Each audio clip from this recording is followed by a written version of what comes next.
Shalom friends, welcome to the Shiur in Talmud. We're studying Gemara Berachot, Masechet Berachot, I should say. That is Tractate Blessings. I am Eliyahu Shir, coming to you from Chesed Ve'emet, my website www.lovingkindness.co, broadcasting from the holy city of Yerushalayim.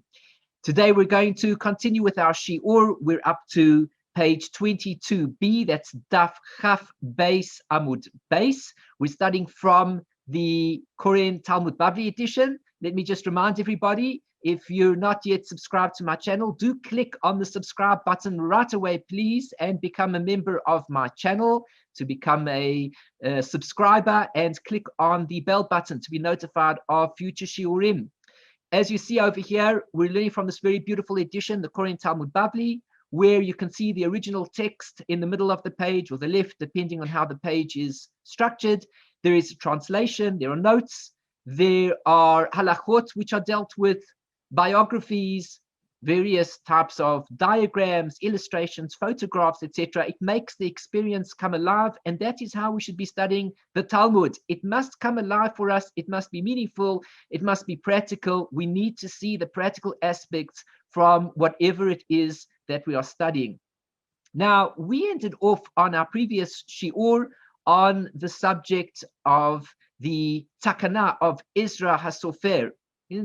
At the time when Ezra was around, he instituted an enactment whereby he said that men who have had a Keri, in other words, they are Baal Keri, means to say that they had a seminal emission, they need to go to the Mikvah before they continue their study of Torah.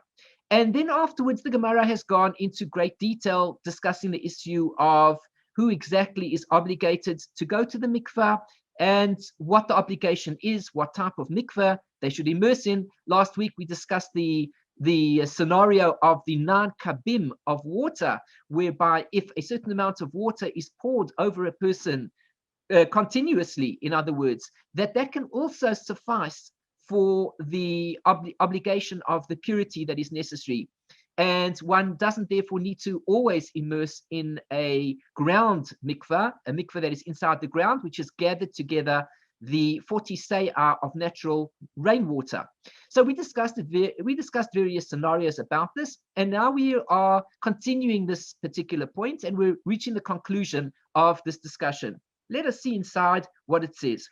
Omar Rava. Rava said the following: Nehi, it's granted, certainly, the Takein Ezra Tevila. Ezra instituted the obligation of going to the Mikvah. Nesina mitikain. Did he, the word me in Aramaic does not mean who, but rather it's a question word. Did, for example, that's as a question. Did he institute the idea of the pouring of water, the netina, the giving of the water, meaning the 9 kabim, to pour over 9 kabim, approximately 12 liters, maybe 24 liters of water over a person, and that will purify him? Is that what Ezra instituted? No.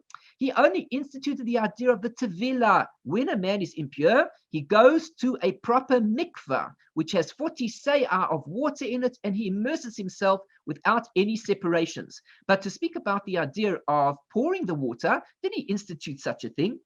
V'ha'amar mar. Surely the master said. Didn't the master say? Question. V'ha'amar mar. Didn't the master say? Ezra takein tevila leva'alei kra'in. Ezra instituted immersion for people who are Baal Keri, which means that they have had a seminal emission. Ella, but rather, Omar Rava, Rava said, Ezra takein tevila levari.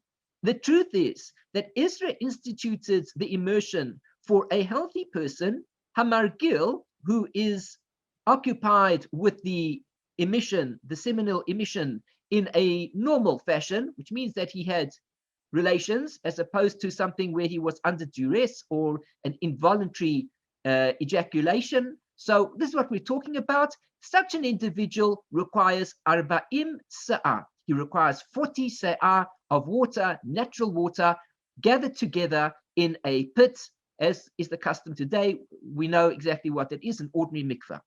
V'asu Rabbanan, and the rabbis came, v'iskinu lebari leonso, and they also instituted for a healthy person who is under duress, which means to say that he has an involuntary ejaculation, not in the normal sense of the word, tisha kabin.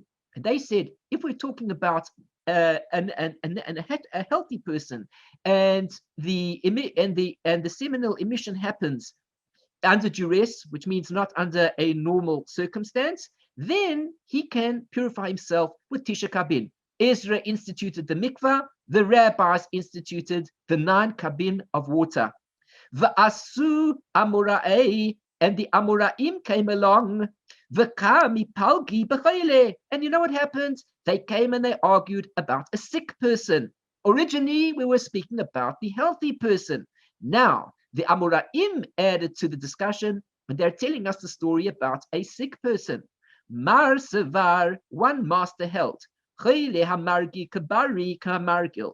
A sick person who has relations in a normal way, and the seminal emission therefore happens in a natural way as opposed to under duress, involuntary, is like a bari hamargil. He's like a healthy person who has been intimate in a normal fashion. So a choyle hamargil is like a bari hamargil. The Amoraim added this additional point, because we're speaking now about the choyle, of course. We're speaking about the sick person.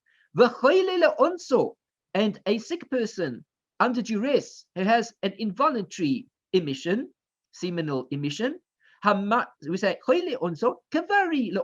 he is like a healthy person who also had a seminal emission through under duress, meaning it was not under normal circumstances. It was an involuntary ejaculation.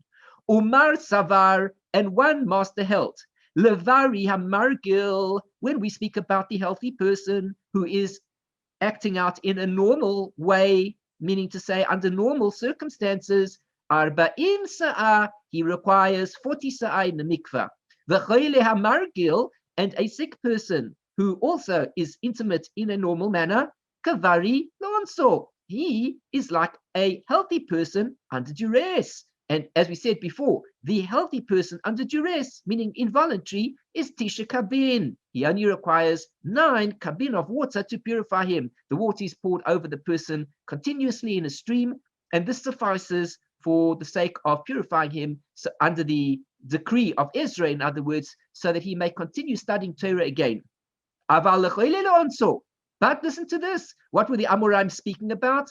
A sick person who is under duress, who has an involuntary seminal emission, patur miklum, such an individual is exempt from everything. He didn't really do anything wrong altogether. Number one, he's sick. Number two, the reaction that happened was completely off guard. It was done under duress, meaning that the body ejaculated it by itself, and therefore he is patur miklum, he is exempt from everything. So the Gemara is discussing this whole story about the different types of seminal emissions and to what degree a person would be required to immerse in a mikvah in order to purify himself, in order that he could continue studying Torah again. As we said before, let us not forget that though the takana of Ezra was instituted, lemaisa, practically speaking, we do not really follow this takana today, although once again, let us bring it out in the forefront. Those people who wish to add kedusha upon their kedusha should, of course, continue the custom of going to the mikvah, irrespective of whether they had the emission or they didn't. Certainly, if they did, they should go to the mikvah as soon as possible, whether it was under duress that the emission occurred, whether it was under normal circumstances, he was intimate with his wife, he goes to the mikvah in order to be able to study Torah again.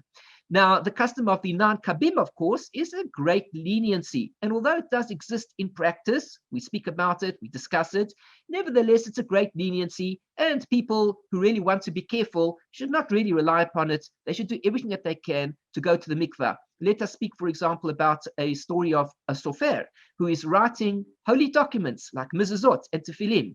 He should do his best, of course, that before he begins the writing of the mezuzah and the tefillin, that he should go to the mikvah Every day he should go to the mikveh, of course, but certainly on the days that he's writing, he should be very careful to go to the mikveh. What of the person then who doesn't have access to a mikveh? Could he rely upon the 9 kabim?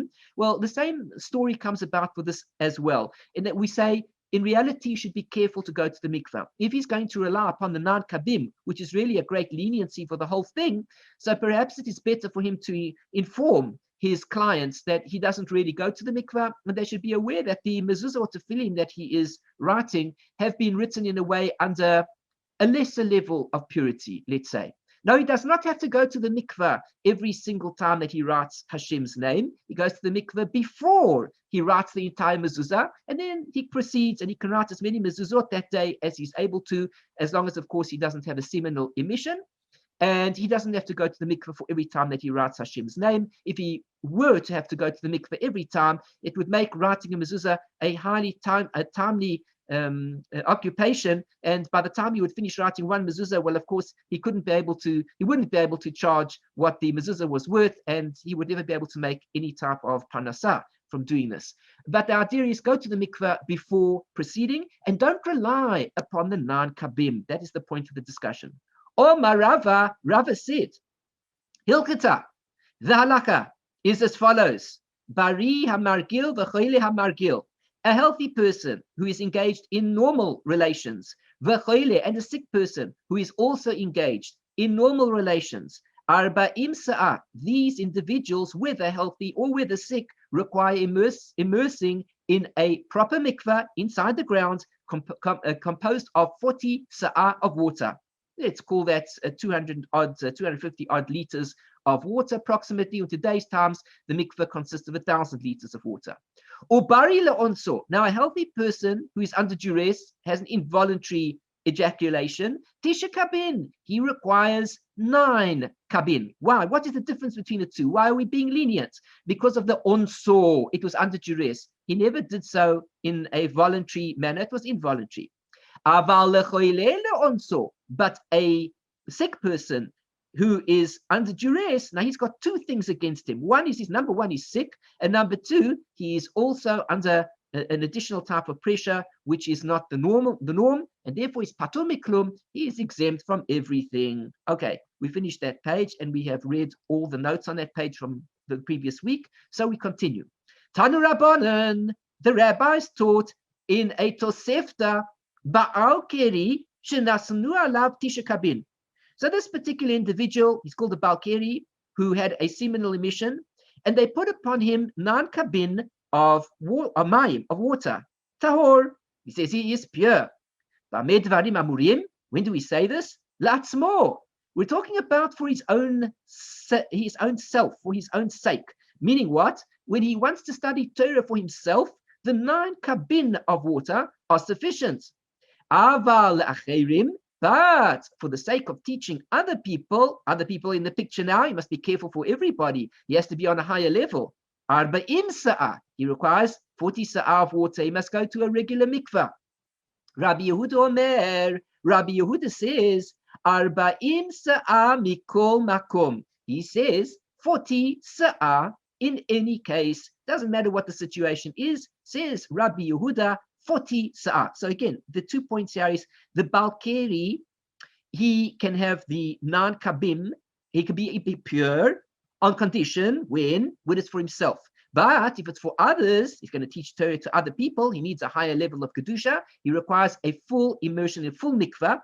And Rabbi Yehuda says, no can do. He requires 40 seah mikol makom, which seems to indicate at this point in time, we're talking about whether he studies for himself or whether he teaches. Rabbi Yochanan v'Rabbi Yeshua ben Levi, v'Rabbi Elazar v'Rabbi Yosef v'Rabbi Chanina. We're talking about all these rabbis. Rabbi Yochanan and Rabbi Yeshua ben Levi, number 1. V'Rabbi Elazar, v'Rabbi Yosef, v'Rabbi Chanina, number 2. Chad, 1, mehai zuga, of this pair, v'chad mehai zuga, and 1 from that pair. Areisha are discussing or arguing about the first part of the discussion that we learned above. Chad Amar, 1 said, Had Amrat, that you said, Bameh Devarim Amurim, when does this all apply? That he needs the 40 that he needs, that he only requires the Tisha Kabin. When do we say that? Says the Gemara over here. La'atzmo is for himself. Aval la'acherim, but it's for others. Arba'im sa'ah. All is well. If for other people, he requires 40 sa'ah. Lo shanu ela lechoile hamargil. They were only speaking about the case of a sick person who is engaged in the sexual act in a normal way, not under duress, that there was an involuntary reaction. We're talking about the situation as it applies to a choile, a sick person. Since he's sick, he can rely upon the leniency of the non-kabin, and he, even though he is margil, he is not le'onso. Aval lechoile le'onso. But if he is a sick person under duress, he's got two negatives against him. Oh, so I'm sorry, he was talking about that. It was in this instance he was saying lo shanu elechoile margi aval lechoile le'onso. But if he's a choile le'onso tisha kabin, he requires the 9 kabin. So in other words, it seems to be that when we're speaking about himself only, then we're speaking about a choile hamargil. But if he is a choile le'onso, he requires 9 kabin. V'chad amar, and one said, that was the first opinion, that was the case. Kol la'acherim, anyone we're talking about where he teaches Torah to other people, afilu choile le'onso, even if he is a sick person under duress, which is a lesser category, ad de'ika arba'im sa'ah. It has to be 40 sa'ah. So these were the two categories. They were arguing about the issue as pertains to what was really going on here. Baal Keri shenatnu alav tisha kabin ma'im tahor b'amei devarim amurim la'atzmo. They were speaking about to himself. Aval la'acherim arba'im sa'ah. But for others, it's 40 sa'ah. But according to the argument down here, we see that it says, when does this apply to himself, but to others it's arba'im sa'ah. They taught it only with regards to the choile hamargil. But for the choile le'onso, but if it's a choile under duress, tisha kabin, he requires only 9 kabim, which means to say, even if he's going to teach other people, he would still only require 9 kabim. V'chad amar, and one says, no, kol la'acherim, everything for other people, which means he's going to teach the Torah to others. Afilu choile le'onso, even if we speak about a choile and he is involuntary seminal emission, ad de'ika arba'im sa'ah. So he says, no, there'll have to be 40 sa'ah. So those are two categories of the one part of the argument. V'chad mehazuga, v'chad mehazuga, aseifa. And now the two, one of each one of them is arguing about the second part. What is the second part? The second part that we're speaking about of our argument is related here to Rabbi Yehuda, who says, arba'im sa'ah mikol makom. What does this mean? Chad Omar, one said, Had Amar Rabbi Yehuda, that Rabbi Yehuda said, arba'im sa'ah mikol makom. What does it mean that he said this expression, 40 sa'ah mikol makom, in any case? Lo shanu ele bekarka. He was speaking about an instance with regards to the fact that, what does it mean that it requires 40 sa'ah nevertheless? He was speaking about as the water exists within the ground. Aval bekalim. But if the water exists in vessels, it is not going to work. Sorry, you can't immerse if the water is absorbed into the vessels, as opposed to if it's absorbed into the ground. V'chad amar, and one of them said, afilu bekalim nami. That was the argument really going on here. What did he mean by the expression? And these are the two opinions. One opinion says it was speaking about that the water is in the ground, and the other one is saying afilu bekalim nami, even with regards to vessels. In other words, mikol makom. In any case, it doesn't matter how the 40 sa'ah exists. What we're concerned about is that there's 40 sa'ah, whether it's in the ground, whether it's in the kalim, that is also sufficient.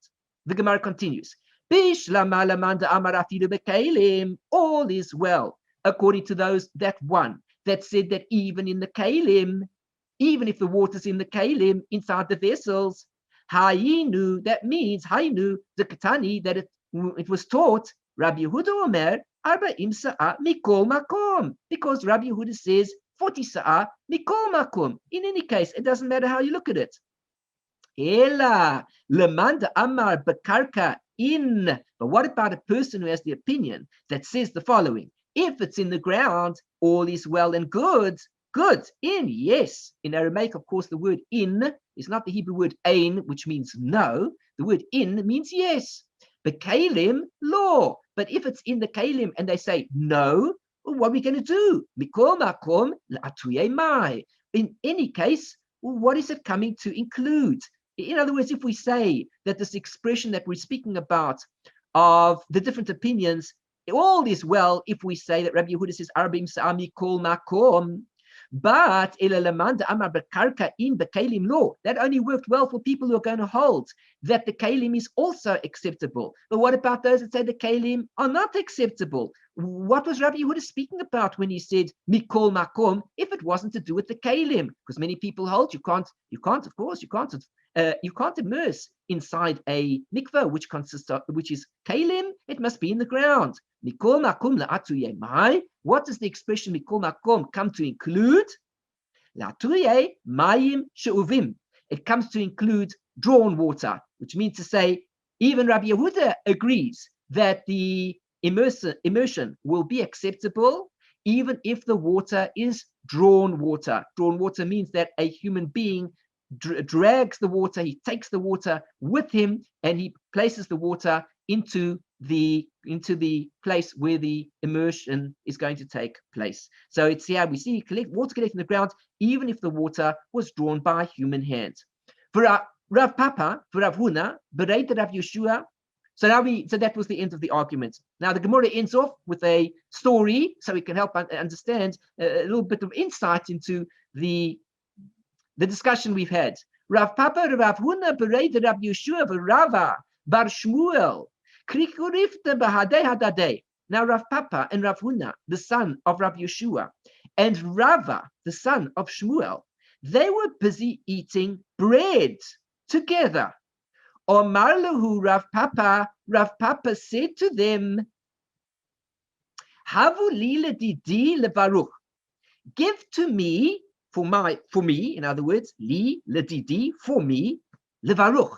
Let me make the blessing for all of you. Why should I make the blessing? He was in a good mood and he said, Din pol ilavai tisha kabin. You know why I should make the blessing for everybody? Because I recently had 9 kabin of water poured over me. Therefore, I am the most suitable person seated over here to bless, to do the benching for everybody. I'm going to bench. Omalahu Rava bar Shmuel, Rava, the son of Shmuel, said to them, Tanena. It was taught, or we learnt, better yet, we learnt it. Bameh devarim amurim. When do these things apply? La'atzmo. Only if it's for himself. If he has the 9 kabin of water that are poured over him, then all is well and he may indeed do the benching for himself. Aval le'acherim. But if he's going to bench for other people, 40 seah, he needs 40 seah. Ella, but rather, he said, give to me, I'm going to do it. I'm going to do the benching. Let me bless for everybody. You know why? Din pol ilavai 40 seah. Because I had 40 seah of water poured over me. He said he had 9 kabin of water. I had 40 seah of water. I'm certainly suitable to be the person to do the blessing. I have had all the water poured over me. Omalahu Rav Huna. Rav Huna said to them, let me have this opportunity to do the blessing. Why? Because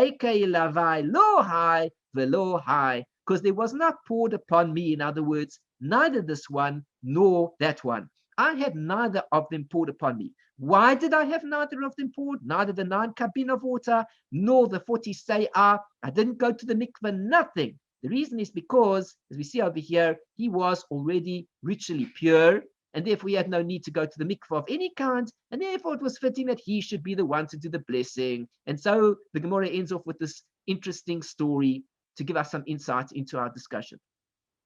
Rav Chama Tavil b'ma'alei yom piska.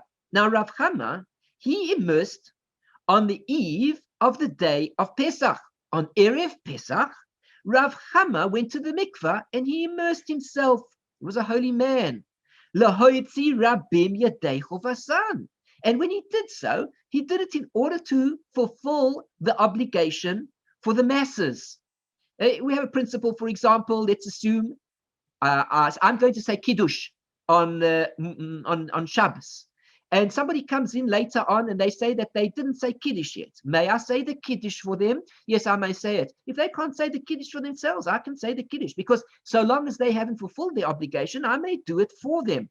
See, I can take responsibility and I can fulfill the obligation of a certain mitzvah for somebody else by engaging in that mitzvah, because since Kol Yisrael Arevim Zelazeh, all the Jewish people are connected and responsible for each other. Therefore, if somebody else has not yet fulfilled their obligation, I may engage in the mitzvah to help them and assist them to fulfill their obligation, because perhaps they don't know how to do it.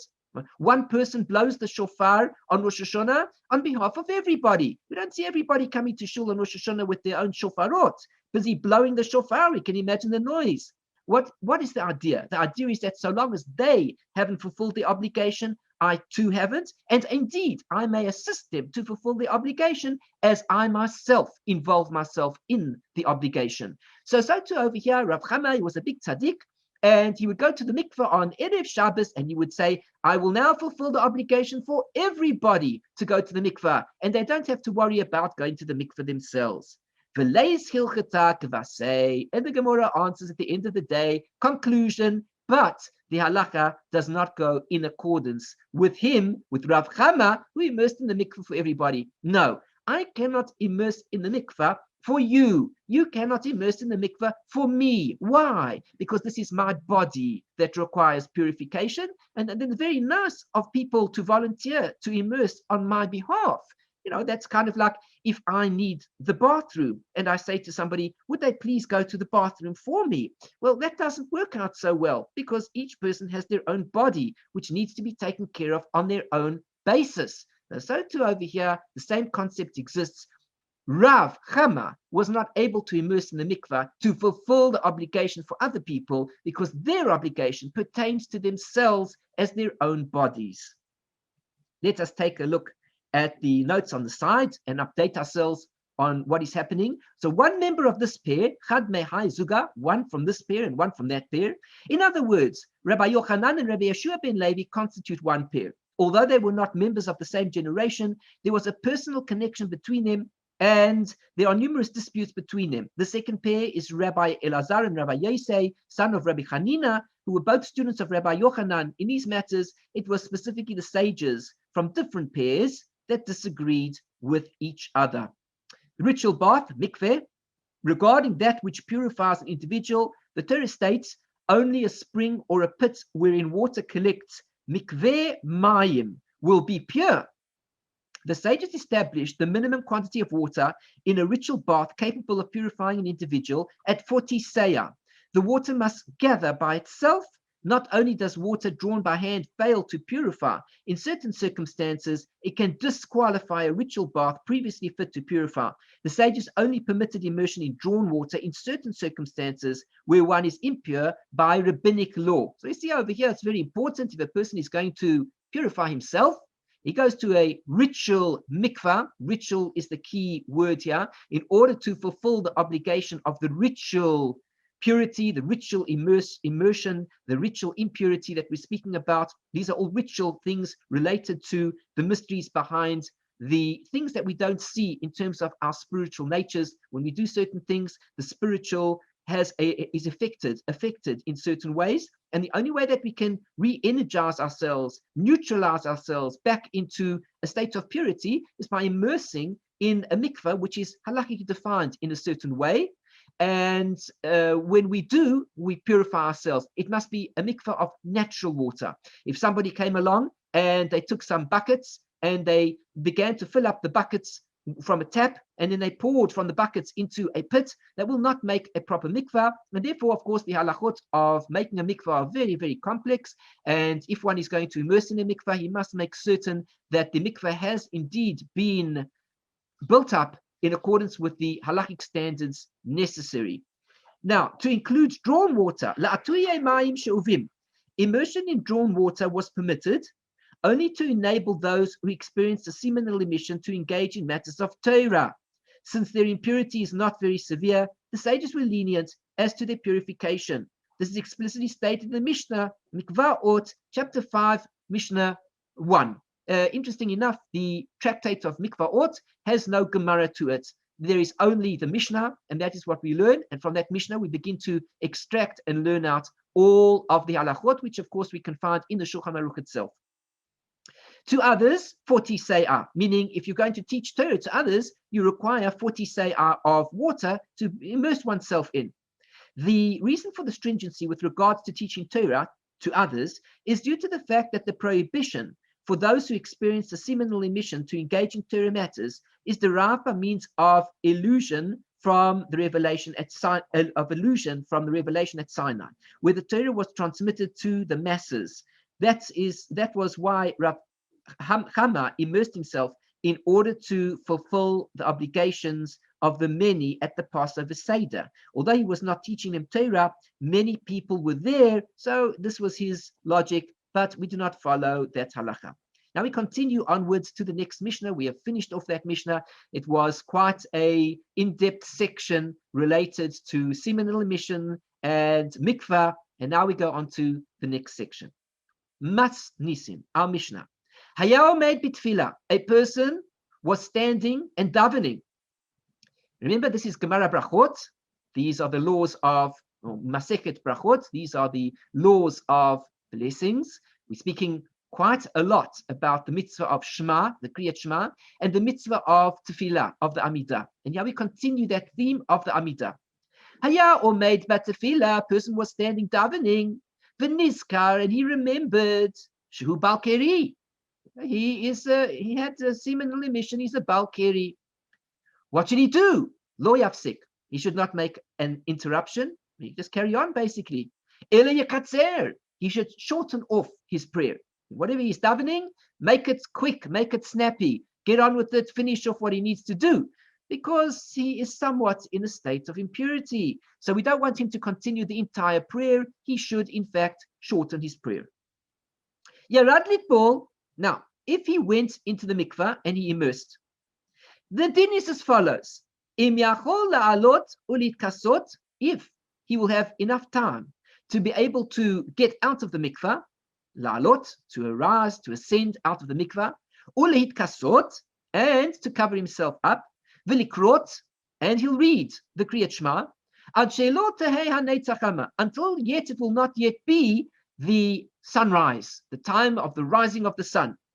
Remember, we've learned before already, it is a great mitzvah to daven the Shemona Esrei at Neitzachama, as soon as it's sunrise.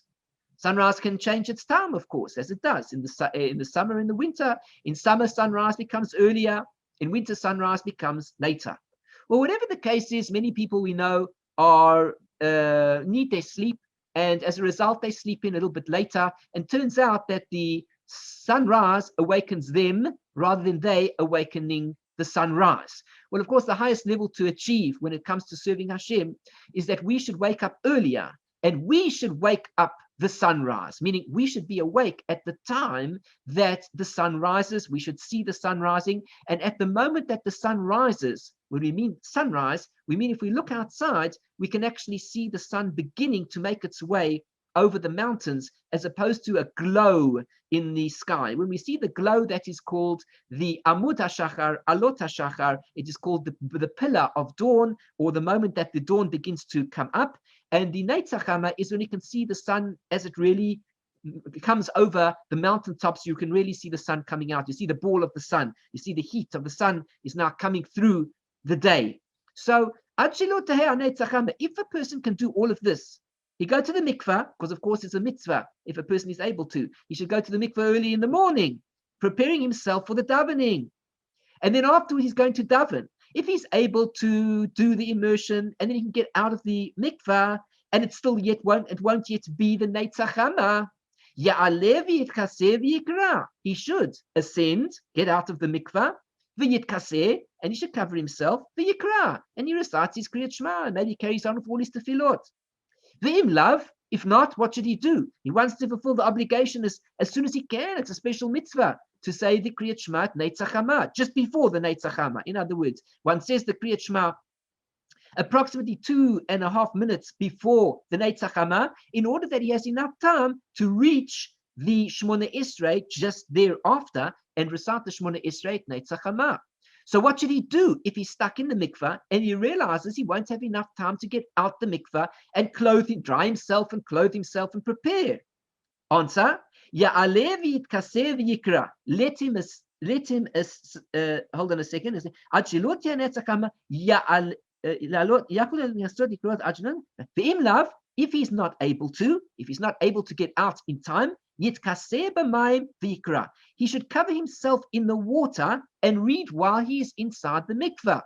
Cover himself in the water, which means that the water should be surrounding him in such a way, hopefully, that he will not see his nakedness, because the water is covering him. And of course, what we mean, we're not speaking necessarily about a perfect mikvah that we have today, where we have a filter and we have chlorine and the waters are absolutely pure and clean. So as a result of that, of course, if anybody looks down, one can see one is naked clearly. But perhaps in those days, the mikvah was slightly murky, and as a result, he would cover himself in the murkiness of the mikvah water, and then of course he would read the Kriyat Shema then. Another way that one could do it, of course, is to fold one's arms, so that he makes a separation, the best that he can do under the circumstances, between the upper part of the body and the lower part of the body, and then he would be able to theoretically recite the Kriyat Shema while he is in the water.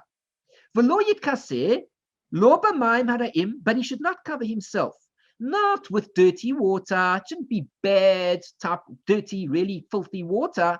Mishra, and it shouldn't be with water that has had flax soaking in it. Until at least one pours some water into the mikvah, in order that the water becomes a little bit clearer and it doesn't have such a strong dirt component to it. And the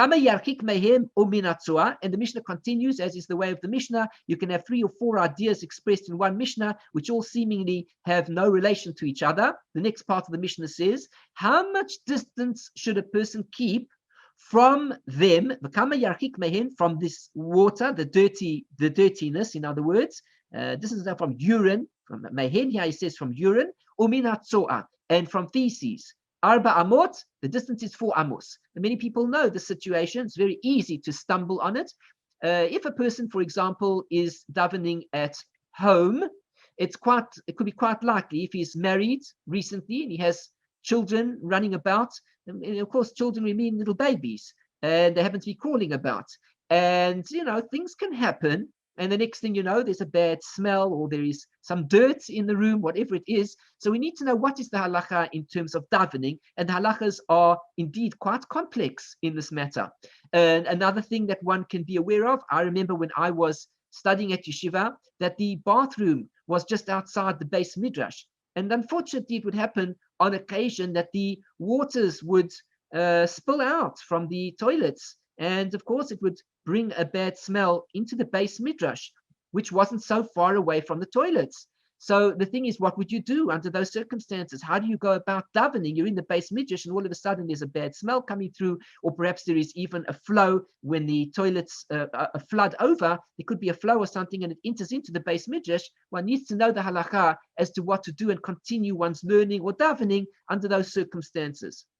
Tanu Rabbanan, the rabbis taught, the Gemara begins, the rabbis taught in a Braita. It says the following: Haya omed batfila. A person was in the middle of davening. V'nizkar, and he remembered, Shehu Baal Keri. Sorry, these are the words of the Mishnah itself. This is not a Braita, these are the words of the Mishnah. And he remembered that he's a Baal Keri. Lo yafsik. He should not make an interruption. Ela, rather, Yekatzer, he should shorten his Shmona Esrei. He should shorten the davening that he's doing. Haya Korei Torah, if he was reading from the Torah, meaning to say that he got an aliyah, he was busy reading. V'nizkar shehu Baal Keri, and he remembers, hey, hold on a second, I remember that yesterday I was a Baal Keri and I was supposed to go to the Mikvah this morning. I remember I was supposed to remind myself this morning to go to the Mikvah. I knew there was something on my mind and I didn't go to the Mikvah. And suddenly he remembers I'm a Baal Keri. He should not make an interruption and leave, and go up. Ella, but rather, game the he should do things a bit quicker, or just stutter through it, whatever he has to do, just get through the material. The and he reads. Rabbi Meir says, Ein Baal Keri rashai likros b'Torah yoseh mishlosh psukim, that a Baal Keri does not have permission to read from the Torah more than 3 psukim.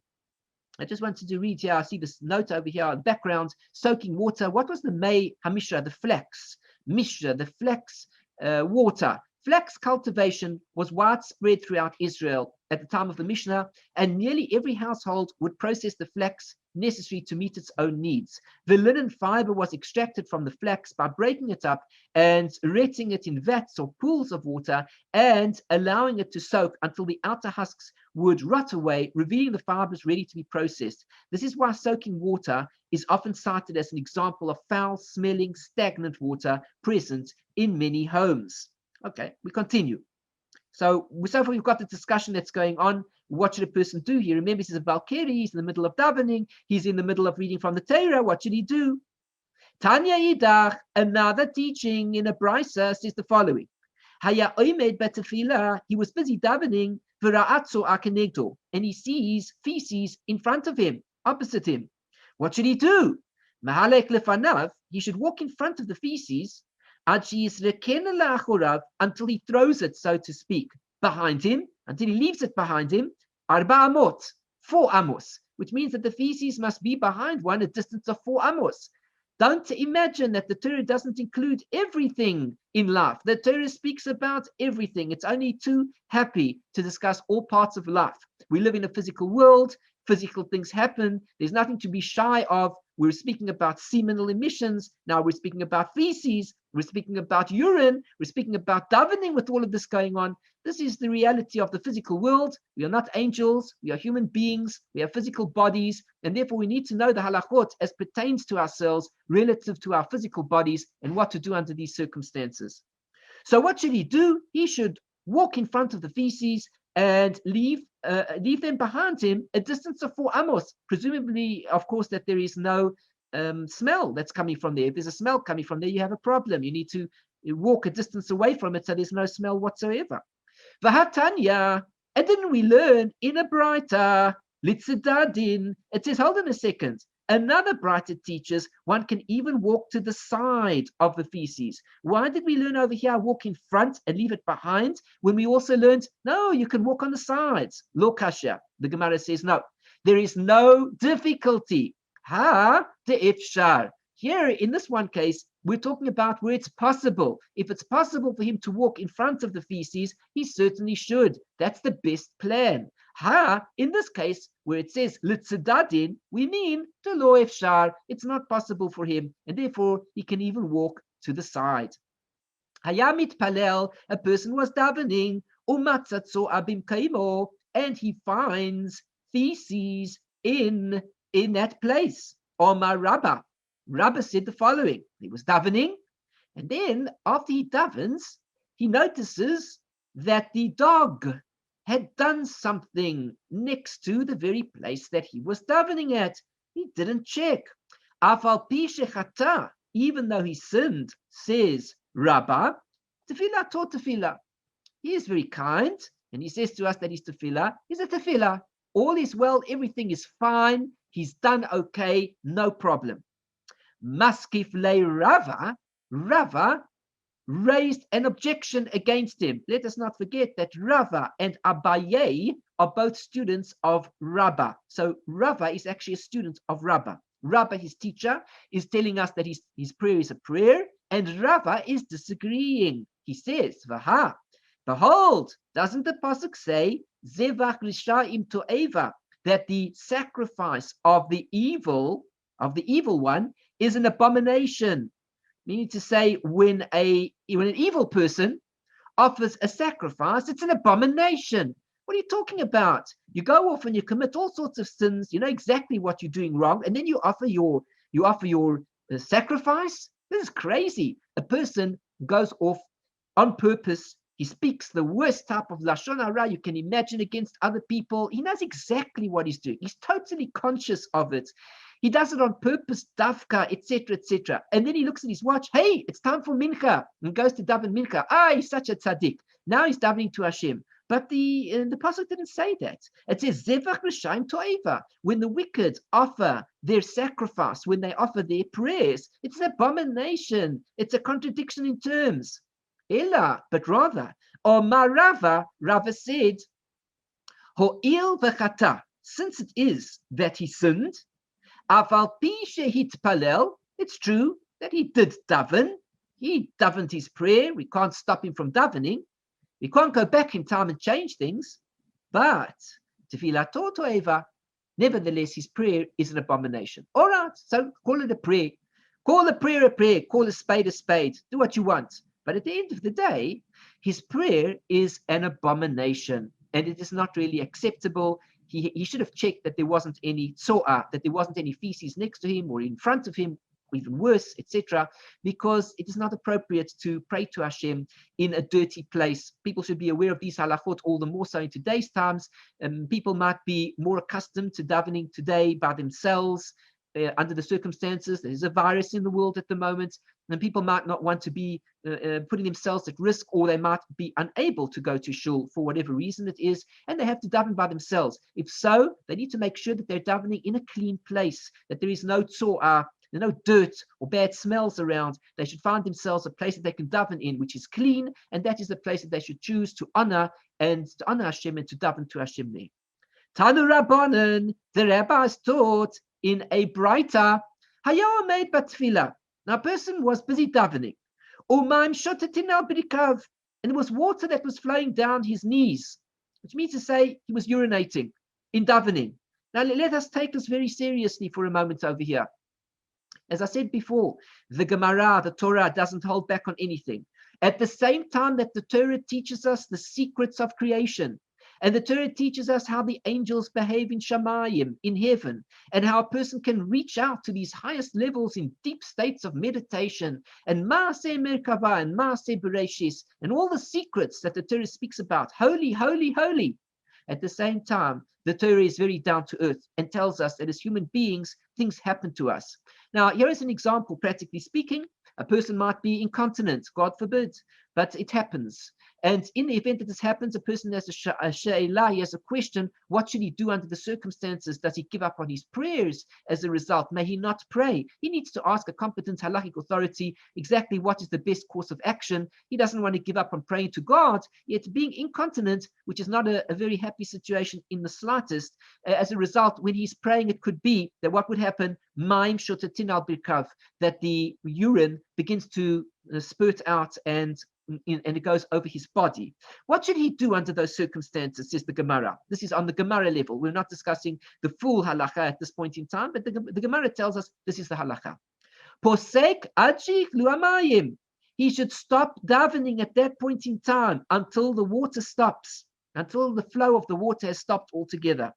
And when it stopped, he continues to daven, and he davens. The halakha is also a lot more lenient when it comes to urine than it is when it comes to feces. And so therefore, as long as there isn't any major, bad smell that's coming out that's disturbing or making the nature of the prayer somewhat of a bad prayer, let's say, nevertheless, the urine is of a lesser category than is feces. So what should he do? He stops davening at the time that the urine is spurting out and flowing out, and thereafter he may continue and pray after he is finished, after the process takes place. Leheichan chozer, the Gemara asks, well, where should he return to? Meaning what? Should he go back to the beginning of davening and start it all over again? Or is it sufficient to say that he can continue where he left off?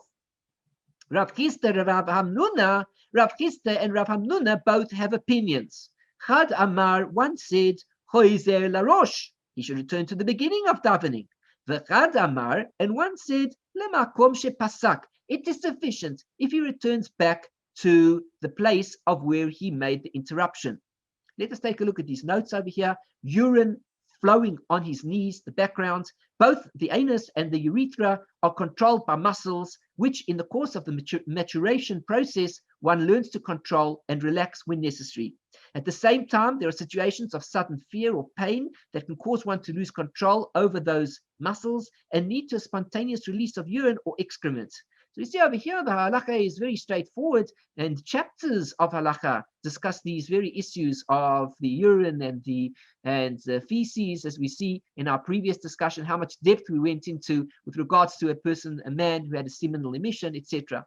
Now, the sacrifice of the wicked is an abomination. Some explain that this is an excerpt from a different verse in Proverbs, which says, the sacrifice of the wicked is an abomination to the Lord, but the prayer of the upright is his delight, as we see there in the book of Proverbs, Mishlei, chapter 15, verse 8.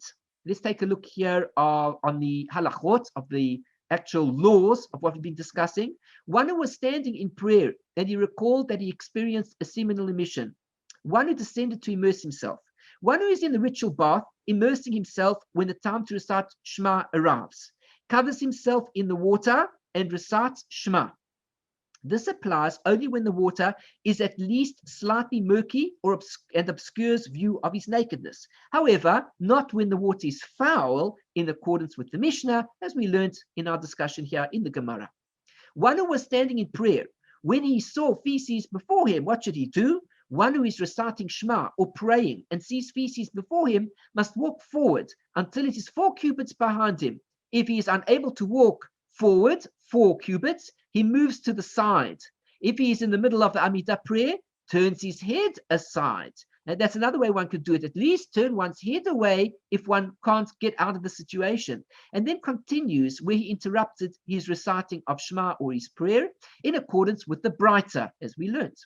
One who was praying and later found feces in the place where he prayed. What's the din? What's the law? One who prayed or recited Shema in a place where there was room for concern that feces were present, and indeed later discovered feces there, distances himself from that area and repeats the entire prayer in accordance with the opinion of Rava, who challenged Rabba's ruling and whose opinion was adopted. We see over here a person who found himself in that situation must indeed repeat the entire Shmona Esrei.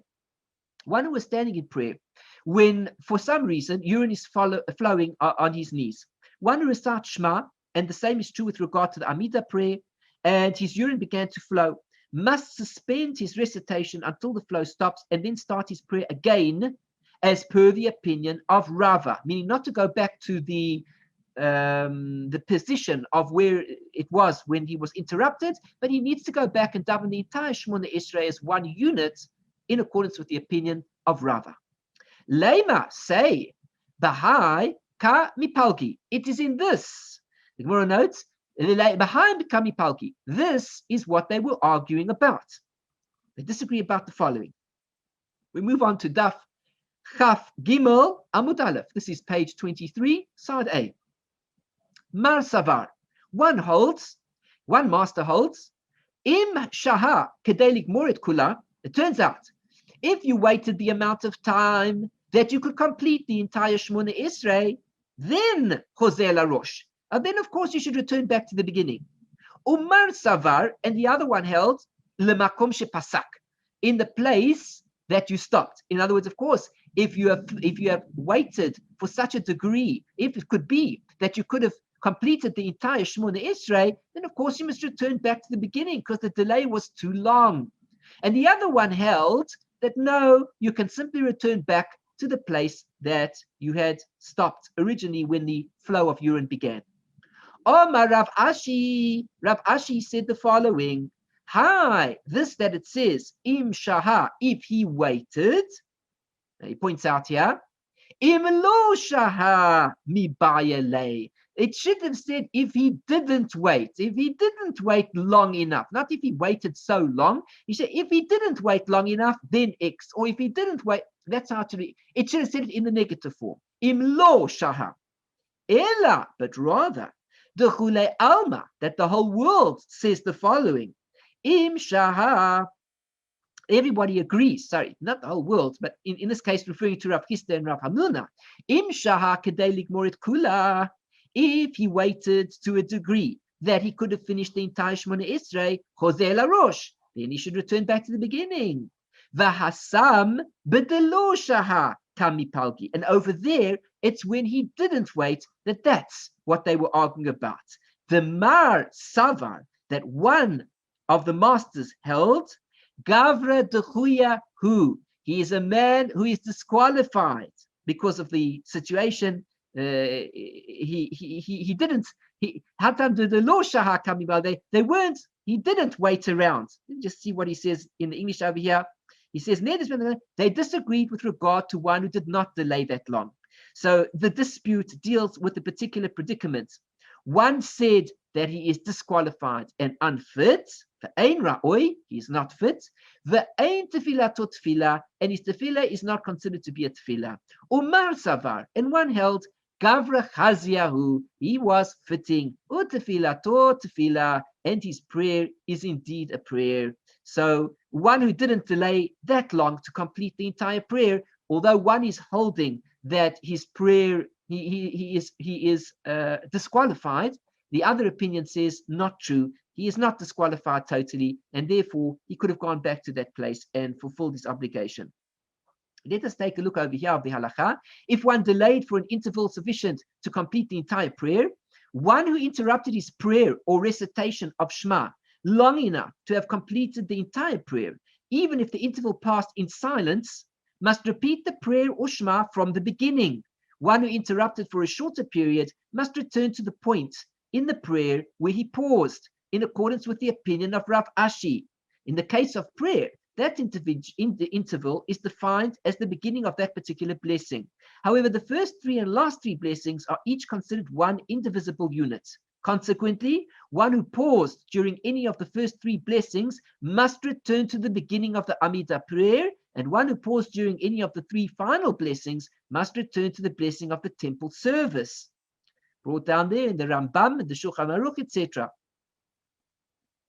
The Gemara continues. Tanu Rabbanan, the rabbis taught in a Braita, Hanitzrach Linkavov, a person who needs to go to the bathroom. Al Yitpalel, he should not pray. If a person wants to daven, it's time for mincha. And you say to yourself, hold on a second, I need to go to the bathroom. Either for ketanim or for gedolim, for number one, for number two. He needs to go to the bathroom. He's bursting. Don't pray. Ve'imit palel, if he davened, tefillah toto eva, his prayer is an abomination. If a person prays to God with his body full of the rubbish which needs to be eliminated from the body, then he is serving God not just with his spiritual, but with the dirt of the physical. Therefore, he should be careful if he needs to go to the bathroom not to daven until he has gone to the bathroom. Otherwise, his prayer is considered an abomination. Omar Rav Zvid said, the Itaima Rav Yehuda, some say it was Rav Yehuda who said, Lo Shanu, they did not teach this, Ela, but only in a condition, double negative, means they only taught it, She'eino yachol lishot batzmo, if he is not able to hold himself back, which means to say, if the pressure in the body is so great that it's forcing its way out, and he's forcing it back in again, whether for gedolim, whether for ketanim, this is not such a great thing, and that's the problem. Aval im yachol lishot batzmo, but if he is able to wait it out himself, which means to say, we'll have to discuss exactly what that is. But if he's able to wait it out, he's not in such an urgent need to go to the bathroom. There's still time, just that he feels a bit of a niggling inside his body. He needs to go to the bathroom. Tefillah to tefillah. His prayer is a prayer. For Ad Kama, the Gemara asks, to what degree are we speaking about? How do we measure this? What is the litmus test? Omar Rav Sheshet. Rav Sheshet said, Ad Parsa, to the degree that it would take a person to walk the distance of a parsa. A parsa is considered approximately 4 kilometers. The halakha defines the time taken to walk 1 kilometer as being 18 minutes. Therefore, the period that we're speaking about here is approximately 72 minutes. If a person's body feels to such a degree that he could still wait it out another 72 minutes. He does not have to wait 72 minutes by any means. But if he feels within himself that he could wait 72 minutes officially, like those occasions that can happen sometimes. We go to the store, and when we arrive at the store, we know we've got to do a lot of shopping, and suddenly we feel like we need to go to the bathroom. Very quickly, we put on, we have to examine ourselves and think about it for a second and say, should I go to the public restroom over here, or can I hold it in? And he says, well, how long am I going to be shopping for? So he knows he's going to shop for 2 hours. But he thinks to himself, that's okay. I can certainly hold it in for that time. I'm okay. Well, if a person can do that, there's no problem. If he can wait 72 minutes, all is well and everything is fine. There are those that teach it according to the, as was taught in a Braita. When do we say these things? When he can't hold himself back. But if he is able to hold himself back, tefillah, his tefillah is a prayer. How much does he have to wait? Omar Rav Zavid ad parsa. And Rav Zavid said, not only Rav Sheshet said ad parsa, but Rav Zavid also said ad parsa. If he can wait it out for 72 minutes, then everything is just fine, and his tefillah is considered to be a tefillah. Let us just take a look at the notes, and we can conclude with that, where we say over here, one who needs to relieve himself may not pray. If he did pray, his prayer is an abomination, and he is required to repeat his prayer. However, if he is capable of restraining himself for the time it takes to walk a parasang, he fulfilled his obligation. If the end of the period when that prayer may be recited is imminent, he is permitted to pray under those circumstances. And so the halakha comes out. The notes here say, one who needs to relieve himself may not pray. He may not pray for 2 reasons. First, he is distracted and unable to concentrate on his prayer, and because one who needs to relieve himself is considered filthy and unfit to pray. What is this background? Let's read this note. As long as it takes to walk 1 parasang, the determination of the length of time necessary to walk a parasang is connected to the disagreement with regard to the basic unit of measurement. The time necessary to walk a Talmudic mil. The Talmudic mil is a unit of distance related to, but not identical with, the Roman mile, from which it received its name. 1 mil is equal to 2,000 cubits, 960 meters, roughly speaking, 1 kilometer, according to Na'eh, it's Chaim Na'eh, or 1,150 meters, slightly longer than a kilometer, according to the Chazon Ish, who is usually stricter and requires bigger measurements. The fundamental problem lies in the method used to determine a person's regular walking pace. According to the various opinions, the time it takes to walk a parasang is either 1 hour and 12 minutes or 1 hour and 36 minutes. So here we are. We've reached the end of the section here. The new halakha that we've dealt with in great detail over here is the issue of davening when a person is needing to go to the bathroom, and what exactly is the halakha. And so we learn out from this, practically speaking, if a person needs to go to the bathroom, he should attend to his needs before he goes and davens. Otherwise, he can land up with a situation where his prayer is an abomination because he is davening in a filthy state. The body is filthy, which is not correct to daven in, and he could even be required to complete the Shmona Esrei yet again. You have to daven the Shmona Esrei yet again.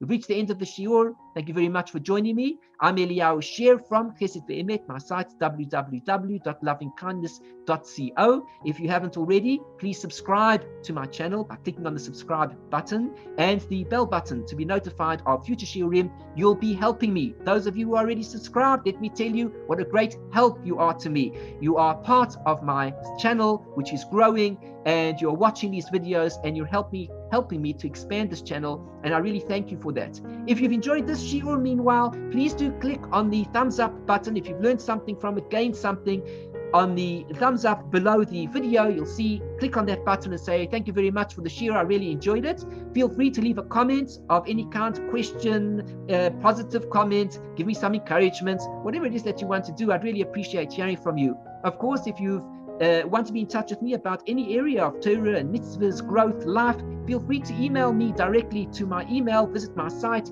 send me a message via the contact form, and I'd be happy to be in touch with you about all areas of Torah and life and growth as we're discussing over here.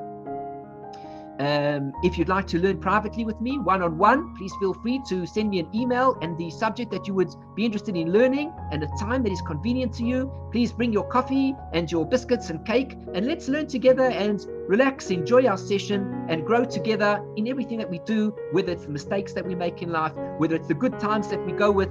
Let us grow together and be successful together.